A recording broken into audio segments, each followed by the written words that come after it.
기도합시다.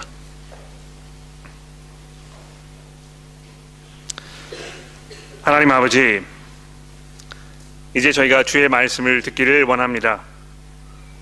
이 시간 주의 성령께서 저희를 찾아와 주시고 주장하셔서 이 말씀을 들을 때에 저의 마음이 뜨거워지며 부활하신 그리스도의 영광 가운데 저희가 다시 한번 깊이 잠기고 또 우리의 삶을 살아가는 데 필요한 하나님의 그 영적 힘과 능력을 공급받는 그런 시간이 되도록 도와주시기를 간절히 기도합니다. 예수 그리스도의 이름으로 기도드렸습니다. 아멘. 우리는 분명히 의심하는 사회에 살고 있는 것이 분명합니다.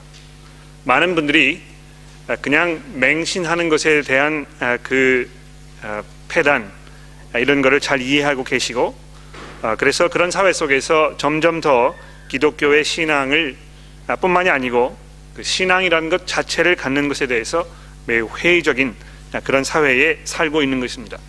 아마 여러분들은 그 경험론이라는 것을 들어보셨을 것입니다. 이 실증주의라고 하기도 하고 영어로 이제 임피리시즘이라고 부르는데요. 무슨 말입니까? 전체적으로 이 과학적 증거가 있어야 내가 무엇을 믿겠다, 이렇게 생각하는 것입니다. 그래서 내가 직접 내 그 경험을 통해서 내 피부로 내 이 그 육관으로 직접 확인하고 경험해 보아야 이것이 사실이라고 내가 받아들이겠다 하는 이런 그 철학적 사고에 대한 전적인 믿음이 아주 분명하게 자리하고 있는 이 시대에 우리가 살고 있는 것입니다. 그래서 마치 이 경험론이라는 것이 이 삶에 있어서 가장 그 최고의 미덕인 것처럼 이렇게 생각하는 그런 시대가 상당히 오랫동안 진행되고 있습니다. 그러나 많은 철학자들도 동의하는 바는 이 경험론에도 나름대로의 한계가 있다는 것입니다. 마치 내가 이 무슨 이 베큐um 가운데에서 무엇을 경험하고 그것을 관찰하고 그 자체로서의 어떤 평가를 내리는 것이 가능하지 않다는 것입니다. 그래서 내가 경험하고 관찰하는 것은 항상 내가 자라온 환경과 문화 또 사고방식 이런 것들에 지대한 영향을 받게 된다는 것이죠. 내가 무슨 이 사물을 관찰을 해도 그 사물 자체로 내가 그것을 받아들이는 것이 아니고 내가 가지고 있는 어떤 그 선입견, 나의 어떤 그 사고방식, 문화 이런 것이 내가 뭘 관찰하는데 막대한 영향을 미치게 된다는 것입니다. 사실 그런 것 같아요. 똑같은 현상을 보아도 동양 사람이나 서양 사람이 그것을 이해하고 받아들이고 하는데 큰 차이가 분명히 있습니다. 또 나이 드신 연세 있으신 분들과 젊은 사람들도 똑같은 현상을 보고 그것을 이해하고 받아들이고 그 해석하는 데 있어서 많은 차이가 있는 것을 분명히 보게 되는 것입니다. 그래서 요즘 한국 사회에 보게 되면 연로하신 분들과 젊은 그 세대 가칭의 어떤 이 갈등 이런 것이 점점 두드러지게 나타나고 있지 않습니까? 똑같은 그 사회 현상을 보고도 한 가지 이 현상에 대해서 사람들이 이야기하는 것이 다 각양각색이라는 것입니다. 이 경험하고 느끼는 것이 각양각색이라는 것입니다. 그래서 내가 이것을 꼭 보고 경험하고 내가 이 과학적인 증거가 있어야 내가 무엇을 믿겠다 하는 것은 이것이 어떤 면에서 설득력이 있는 것처럼 들리지만 조금만 더 깊이 생각해 보시면 실제로 우리 삶 속에서 많은 분들이 그것을 받아들이지 않는다는 것을 우리가 이해할 수 있습니다. 그래서 이 마태복음 28장 맨 마지막 절에도 보게 되면 놀라운 말씀이 있는데요. 예수님께서 부활하셔서 제자들 다 불러 모으시고 승천하시기 바로 직전에 마태가 거기에 모였던 사람들에 대해서 이런 이야기를 하고 있습니다. 이 마태복음 28장 16절에 있는 말씀인데요. 11 제자가 갈릴리에 가서 예수께서 지시한 산에 이르러 예수를 배웁고 경배하나 아직도 의심하는 사람들이 있더라.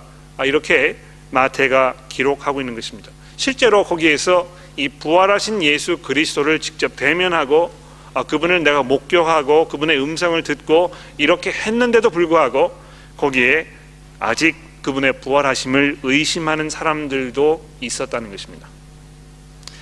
어떤 도전할 수 없는 분명한 과학적인 증거 이런 것을 내게 들이대면 내가 그러면 믿겠다 이렇게 말씀하시는 분들이 계신다면 어떤 면에서 여러분들은 증거가 부족해서 믿지 않으시는 것이 아니고 믿지 않으려고 마음에 작정하셨기 때문에 있는 증거도 받아들이지 않으시는 것입니다. 교회 안에서의 그런 비슷한 경험들이 많이 있지 않습니까? 주변에 있는 형제 자매들의 그 변화되는 삶, 또 교회 안에서 이 성도로서의 그 교제의 그 모습,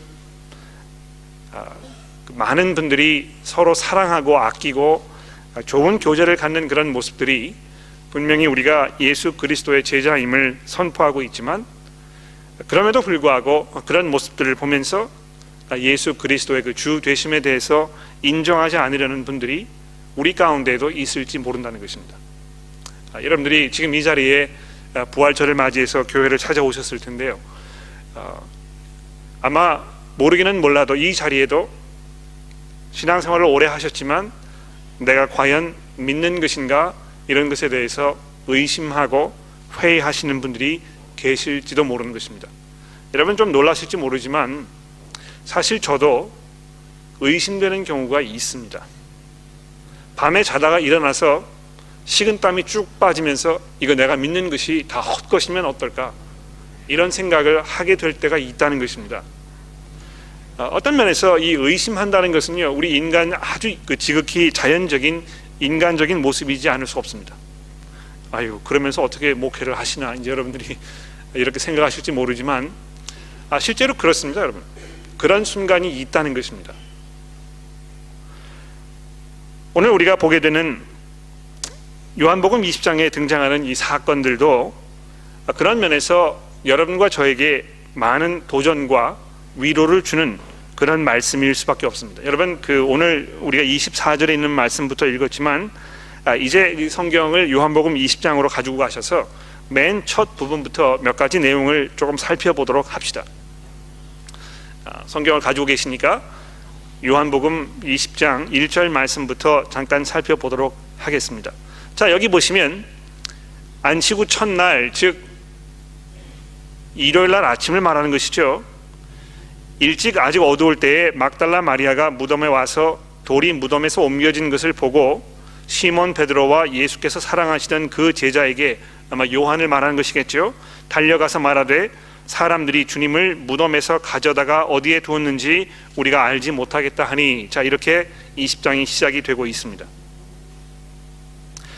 조금 내려가셔서 이 8절 말씀에 보시면 그런 이야기를 들은 베드로와 이 또 다른 제자, 아마 요한을 말하는 것일 텐데요, 그들이 이 무덤에 달려가서 실제로 무덤에 들어가서 거기에 벌어졌던 그 일들을 보고 나서야 비로소 믿었더라, 이렇게 되어 있습니다. 이 막달라 마리아의 그런 그 사건 경위를 설명하는 것을 그들이 그냥 듣고 믿지 못했다는 것이죠. 직접 찾아가서 그것을 보고 나서야 실제로 시체가 없어졌다는 것을 믿었다는 것입니다. 그런데 보십시오, 이 9절 말씀에 보면 이렇게 보충 설명을 하고 있지 않습니까? 그들은 성경에 그가 죽은 자 가운데서 다시 살아나야 하리라 하신 말씀을 아직 알지 못했다는 것입니다. 아직 믿지 않았다는 것입니다. 그리고 나서 어떻게 됐습니까? 이 두 제자들은 자기들의 집으로 돌아갔다고 이렇게 결론이 나 있습니다. 아주 시시하고 밋밋하고 뭔가 모자른 것 같은 그런 결론 아닙니까? 예수께서 지금 시체가 없어져 가지고요, 이 막달라 마리아는 뭐 거의 이 히스테리컬하게 되어 있는 상황에 있는데 이 남자 둘, 예수님의 이 수제자였던 이 두 사람들은 거기에서 그냥 집으로 돌아갔다는 것입니다. 그런데 마리아는 어떻게 했습니까? 무덤에 서서 울고 있었다는 것입니다. 그런데 여기 보십시오. 그때 예수님께서 이 마리아를 찾아오셔서 가장 먼저 그 여자에게 나타나신 것입니다. 마리아가 이것을 경험하고 나서 어떻게 했습니까? 18절 말씀에 보시게 되면 막달라 마리아가 가서 제자들에게 내가 주를 보았다 하고 또 주께서 내게 이렇게 말씀하셨다 이르렀다는 것이죠. 가장 먼저 예수 그리스도의 부활을 증거했던 사람이 성경에서 이 막달라 마리아였다는 것이 나중에 좀 상당한 의미를 가지고 있다는 것을 제가 말씀드리고 싶습니다. 잠시 후에 좀 설명을 드리도록 하죠. 자, 그런데 보십시오. 19절에 보시면 이날 이후 곧 안식 후 첫날 저녁 때에 제자들이 유대인들을 두려워하여 모인 곳에 문을 닫았더니 되어 있습니다. 막달라 마리아의 그런 그 증거를 이들이 들었지만 뭐 이들이 믿지 않았던지 또는 믿었지만 그것이 뭘 의미했는지 잘 몰랐던지 뭐 이런 상황에 있었던 것이 분명합니다. 왜 그렇습니까? 아직도 제자들이 이 다락방의 문을 꼭꼭 걸어 잠그고 거기에서 두려움에 벌벌벌 떨고 있었다는 것이죠. 그런데 그 순간에 예수께서 오사 거기에서 이르시되 제자들에게 평강이 있을지어다 이 말씀을 하시고 손과 옆구리를 보이시니 비로소 제자들이 주를 보고 기뻐하였다는 것입니다. 그래서 이 20장에 있는 모든 사건들을 처음부터 쭉 내려가 보게 되면 얼마나 많은 사람들이 이 의심 가운데 있었는지 모릅니다. 이 도마라 하는 이 제자만 의심 많은 제자라고 우리가 생각을 할 수 있을지 모릅니다만 실제로 예수님의 모든 제자들이 그분의 부활에 대해서 아주 의심 많았고 받아들이려고 하지 않았던 것을 볼 수 있습니다. 자, 그러면 왜 요한이 특별히 이 도마라는 사람의 사건을 지목을 해서 이 20장에 이것을 기록하고 있는 것일까요? 좀 더 이 도마의 그 모습을 살펴보도록 합시다. 24절입니다. 12제자 중에 하나로서 디두모라 불리는 도마는 예수께서 오셨을 때에 함께 있지 아니하였다. 이 얼마나 불행한 일인지 모릅니다. 모든 제자들은 다 거기 있었는데 이 사람만 거기에 있지 않았다는 것이죠. 다른 제자들이 그에게 이르되 우리가 주를 보았노라 하니 이 마치 마리아가 다른 제자들을 찾아가서 이야기했던 것처럼 그러나 그들이 믿지 않았던 것처럼 다른 제자들이 도마를 찾아가서 우리가 예수를 믿었다는 것을 증거했지만 도마가 믿지 않으려 했다는 것입니다. 어떤 면에서 도마는 이미 충분한 그런 증거를 가지고 있었을 것입니다. 자기가 함께 동거동락했던 자기 그 동료들이 내가 예수를 보았다고, 예수께서 직접 우리 가운데 나타나셨다고, 우리가 그분의 그 옆구리를 보고 이 몸에 난 상처를 우리가 확인해 보았다고 이렇게 설명을 하지 않았겠습니까? 그러나 도마가 나는 믿지 않겠다, 내가 직접 그것을 확인해 보지 않고는 믿지 않겠다, 이렇게 고집하고 있는 것입니다. 어떤 면에서 도마는 증거가 부족해서 믿지 않았다기보다는 이것을 믿지 않으려고 했기 때문에 믿지 않았을 것입니다. 실제로 예수 그리스도의 부활 사건을 증거하는 증거들은 수도 없이 많습니다. 많은 역사학자들이 이 예수 그리스도의 부활 사건에 대해서 연구해보고 증거하면서 이런 결론을 내린 것입니다. 부활 사건의 그 기록들을 확인해 보게 되면 그분께서 부활하셨다는 것을 우리가 그 부정할 만한 그 어떠한 증거도 발견할 수가 없다는 것입니다. 여러분 보십시오. 몇 가지 제가 예를 들어보도록 하겠습니다. 1세기에 기독교의 신앙이 막 이 마른 불에 마른 장작에 불이 붙듯이 확 일어난 사건을 여러분 기억하실 것입니다. 어떻게 그것이 가능했을까요? 예수 그리스도께서 죽은 자 가운데서 부활하셨다는 것이 사실이 아니었다면, 그래서 그분의 시체가 뭐 어디에 감추어져 있었든지 누가 그걸 감추었든지 뭐 이렇게 했었다면, 그런 와중에서 기독교의 신앙이 점점 막 모든 사람들에게 받아들여지고 사람들이 회개하는 그런 일들이 벌어졌을 때 분명히 그것에 그 반대하는 증거를 누가 제시했었을 것입니다.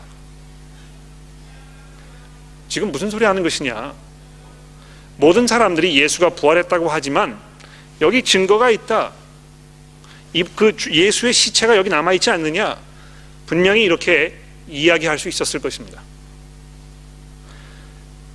실제로 역사의 그 사건들을 돌아보게 되면 사실이 아닌 것을 증거했던 사람들이 그렇게 오랫동안 자기의 믿음을 자기 그 증거했던 바를 이 간수하는 길이 별로 없었습니다. 시간이 지나게 되면, 적당한 때가 되게 되면 왜곡된 역사가 바로 드러나게 마련입니다. 지금 인류의 역사상 그 잘못된 역사, 이 잘못된 역사적 사건에 대한 주장, 이런 것들이 지금까지 계속 이어져 온 적이 없다는 것입니다.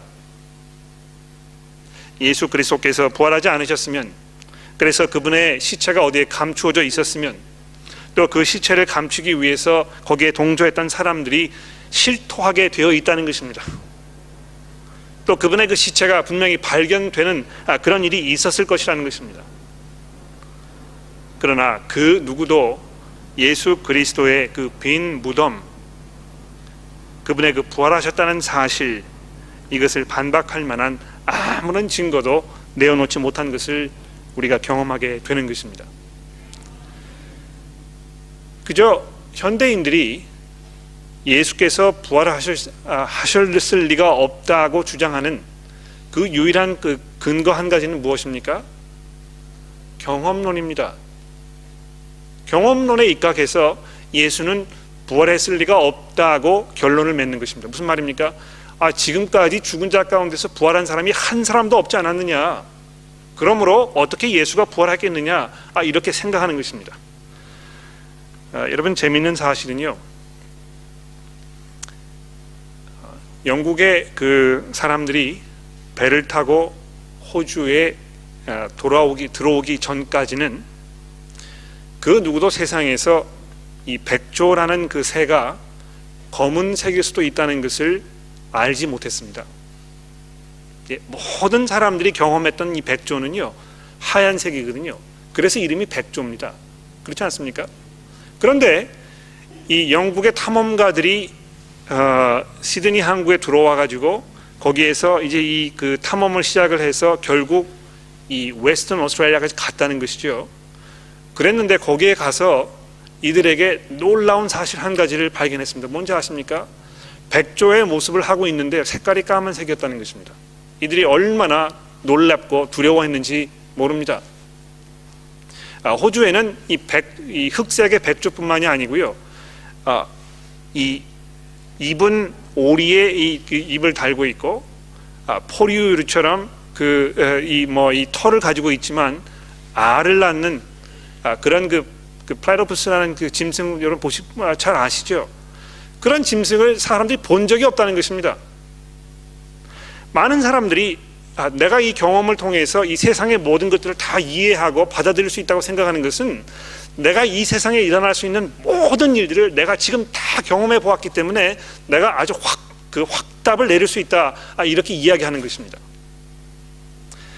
어떤 면에서 이것은 대단한 교만이고요, 내가 이 세상에 경험할 수 있는 모든 것들을 내가 다 경험한 상태에서 내가 자신 있게 이 과학적인 결론을 내릴 수 있다고 주장하는 실책입니다.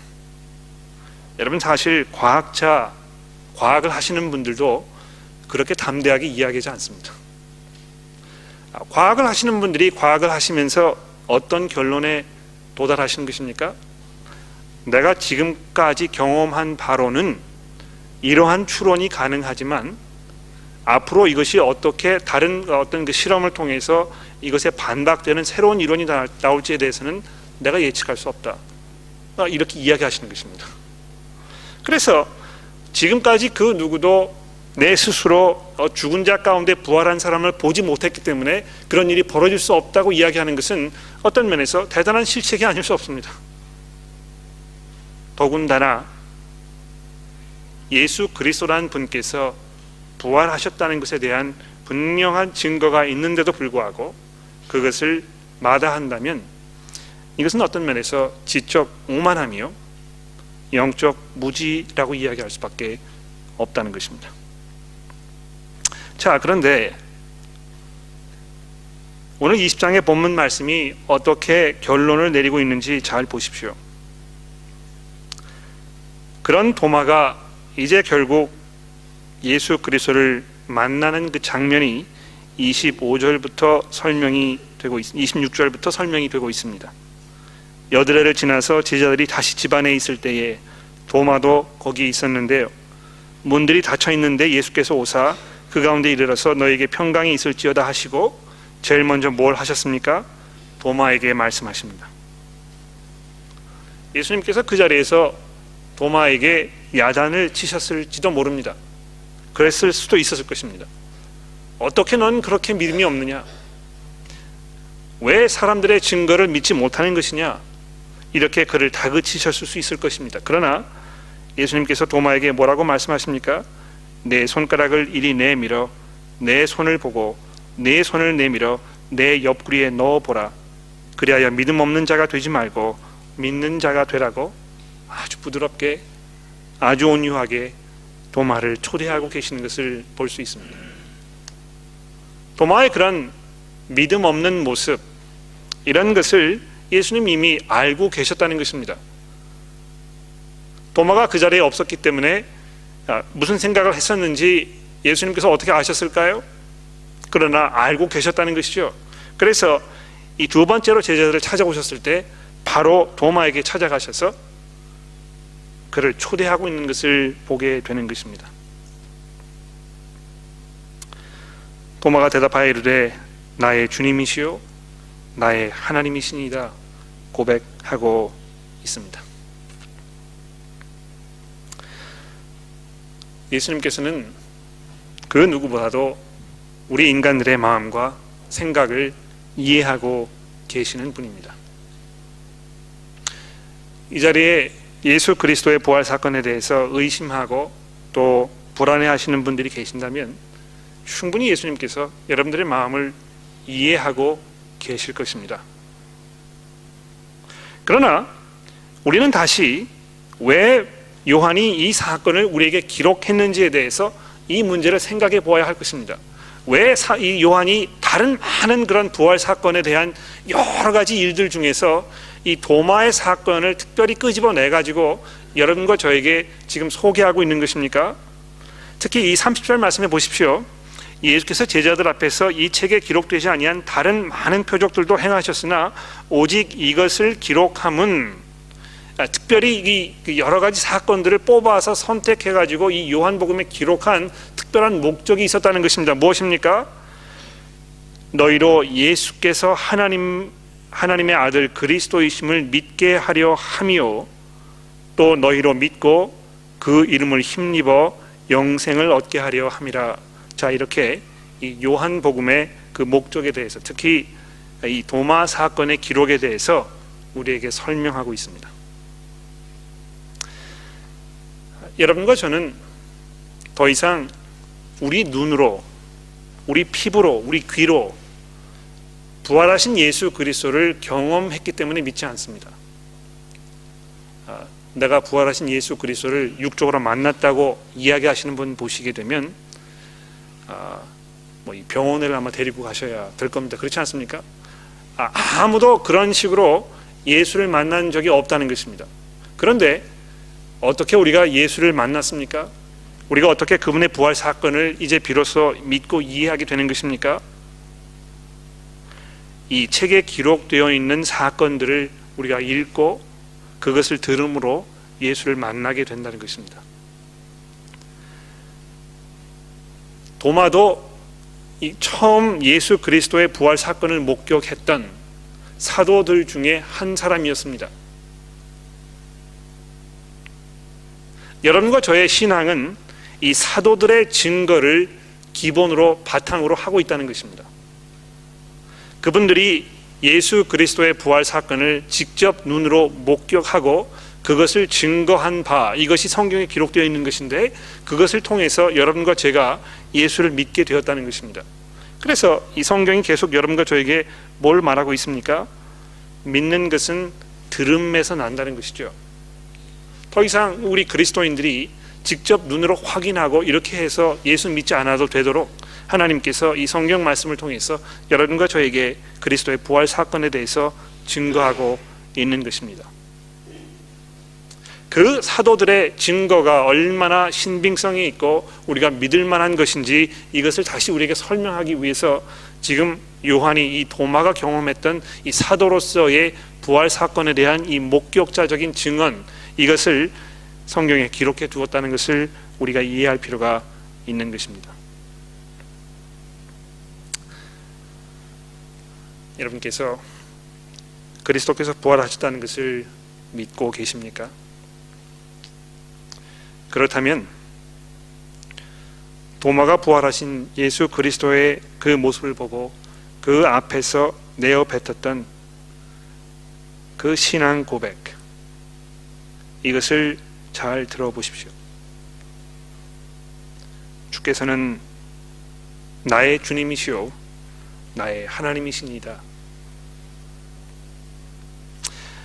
여러분과 제가 부활하신 예수 그리스도의 그 영광스러운 모습을 만나게 되었다면 우리도 그분 앞에 무릎을 꿇고 그분께서 우리의 주님이시오 우리의 하나님이시라는 사실을 고백해야 할 것입니다. 그분을 우리 삶 속에 이런 분으로 모시고 살아가야 할 것입니다.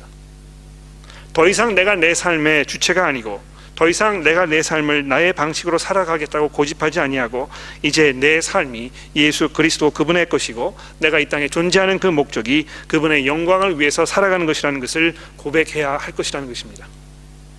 예수 믿는 것은 이런 면에서 대단한 결단과 대단한 용기가 필요한 그런 모험이라고 얘기할 수 있습니다. 그저 내 마음 내키는 대로 내가 하고 싶은 대로 내 시간이 허락하는 대로 내 이 여유가 생기는 만큼 주를 섬기겠다고 고백하는 것은 예수 그리스도의 부활 사건을 아주 우스운 일로 전락시키는 그런 일에 불과하지 않을 것입니다. 혹시 우리 가운데 아직 예수 그리스도께서 부활하셨다는 것을 믿기 어려우시거나 또 혹은 믿지 않으려고 하시는 분들이 계신다면 그분들에게 잠깐 말씀을 드리기를 원합니다.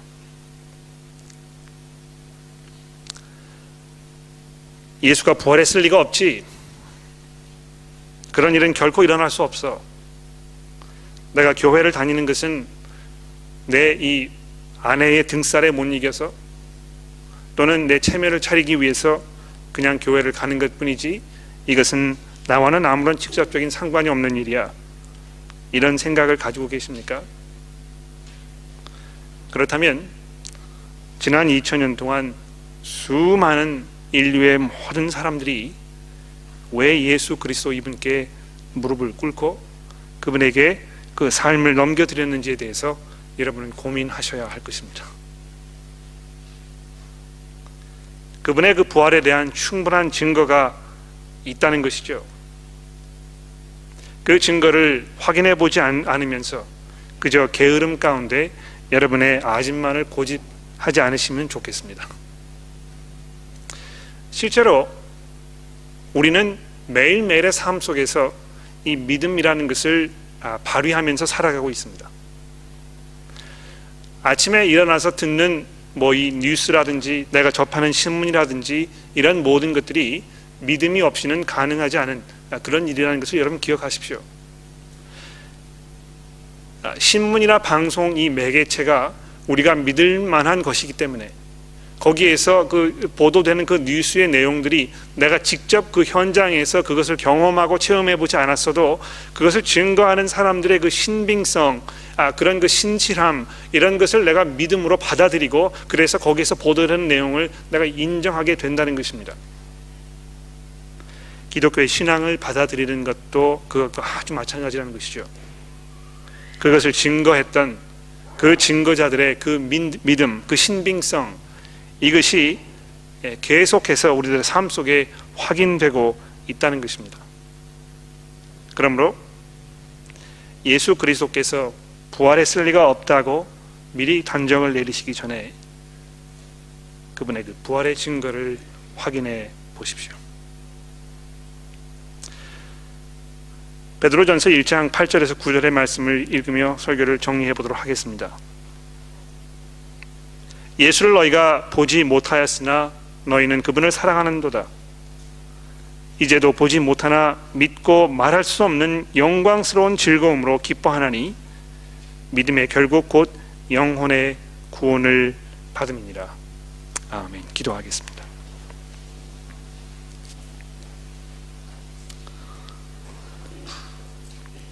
하나님 아버지, 부활하신 예수 그리스도의 그 영광스러운 모습을 저희가 바라보게 하시니 감사합니다. 저희 가운데 비추어진 하나님의 그 은혜의 빛으로 말미암아 저희가 그리스도의 그 부활 사건을 이해하게 도와주시고 그분 앞에 우리의 삶을 넘겨드리는 그 은혜 가운데 들어가게 하셨음을 하나님 감사합니다. 저희가 간절히 기도하는 것은 저희의 고백한 바대로 우리의 삶을 온전히 그분에게 산 제사로 드리는 저희들이 되도록 도와주시기를 간절히 기도합니다. 예수 그리스도의 이름으로 기도드렸습니다.